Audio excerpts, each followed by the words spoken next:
కేంద్ర మంత్రి నితిన్ గడ్కరీని కలిసి వినతి పత్రం అందజేసిన BRS working president KTR, party ఎంపీలు, ఎమ్మెల్యేలు, సీనియర్ నాయకులు జాతీయ రహదారి 368B సూర్యాపేట నుండి సిరిసిల్ల వరకు ప్రపోజల్ను వేములవాడ నుండి కోరుట్ల వరకు విస్తరించాలని విజ్ఞప్తి.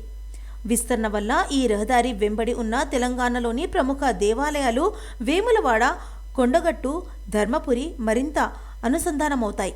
అలాగే నేషనల్ హైవే 63కి అనుసంధానం కలుగుతుంది.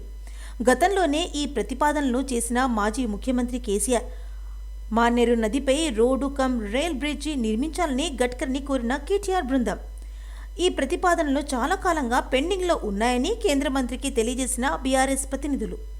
కేంద్ర మంత్రిని కలిసిన బృందంలో మాజీ మంత్రి ఎమ్మెల్యే సబితారెడ్డి, మాజీ ఎంపీ వినోద్ కుమార్, రాజ్యసభలో BRS floor leader Suresh Reddy, Rajya Sabha సభ్యులు దామోదర్రావు, వద్దిరాజు రవిచందర్, పార్థసారథి రెడ్డి తదితరులు ఉన్నారు.